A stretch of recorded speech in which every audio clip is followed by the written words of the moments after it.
भगवते वासुदेवाय। ओम नमो भगवते वासुदेवाय। ओम नमो भगवते वासुदेवाय नमः। नमस्कार देवी सर। इस प्रश्नावली श्रृंखला में एक और प्रश्न आया हुआ है जो कि दिल्ली से आया हुआ है। इनका नाम है ज्योति बावा। मैं सिख हूं, धर्म में करतार गुरु को मानती हूं। हम गुरु को ही कर्ता मानते हैं और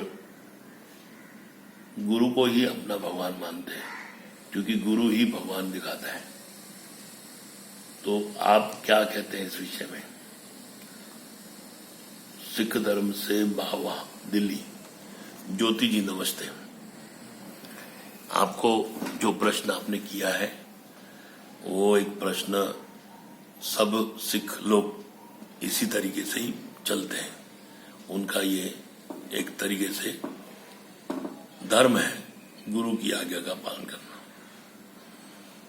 आपके 10 गुरु हैं, गुरु नानक से लेकर गुरु गोविंद जितने भी हैं, तेज बहादुर, उसके बाद किशन जी, हरकिशन जी साहब, ऐसे कई गुरु हैं। आपके 10 गुरु हैं।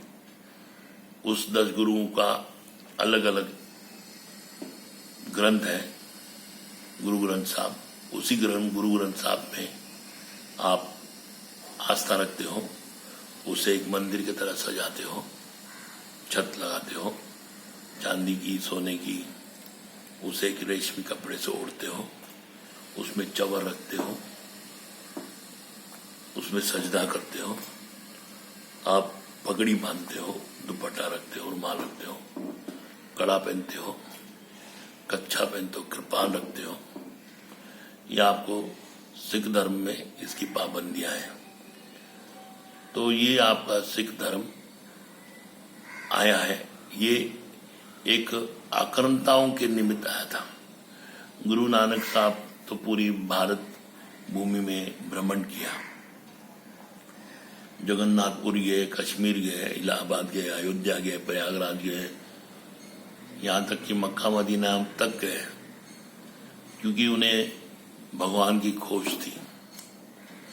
उनकी भगवान की खोज, क्योंकि जो जिज्ञासु होता है, जो भक्त बनने की कोशिश करता है, वो अपने आराध्य को खोजता है, जंगल जंगल वन वन में ढूंढता है।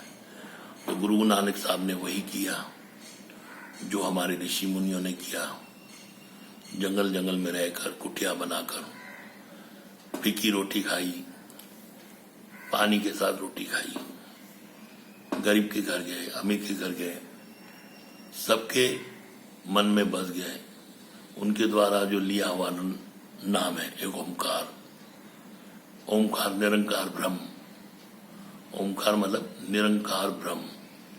निरंकार हम भी मानते हैं सनातन धर्म में, एक उसका अस्तित्व है। वैसे इस्लाम में भी निरंकार ब्रह्म को मानते हैं और आप भी निरंकार ब्रह्म को मानते हो। सनातन धर्म में जो निरंकार को मानते हैं उसे निरंकारी कहा जाता है। वो जो मूर्ति है उससे वो वास्ता नहीं रखते। लेकिन गुरु ग्रंथ साहब में एक आप ध्यान दीजिएगा, उसमें राम का नाम 1385 बार, 1380 बार, 1381 बार राम का नाम लिखा हुआ है। तो इसका अर्थ क्या है कि आपके धर्म में ये राम कौन है? ये गुरु ग्रंथ साहब में क्या कर रहा है? राम दी चिड़िया, राम दी खेत, मन में बसो राम। ये जो राम है ये कौन है? आप कभी अपने आप से पूछा है जब गुरु ग्रंथ साहब पढ़ते हो? तो गुरु ही आपको राम के पास ले जाएगा। तो गुरु नानक साहब है, वो अपने दुनिया में एक ट्रांसेंडेंटल दुनिया में चलते हैं। उनके गुरु, उनके जो शिष्य थे या उनके वंशज थे, वो उन्होंने वही परंपरा को चलाया। 10 गुरु हुए औरंगजेब से, यहाँ से अकबर से लेकर औरंगजेब तक, हुमायूं तक, जितने भी ये थे उनसे उन्होंने लड़ाइयाँ की। अपने हिंदू धर्म को बचाने के लिए उन्होंने ये सब चीजें धारण की, कड़ा, कच्छा, कृपान।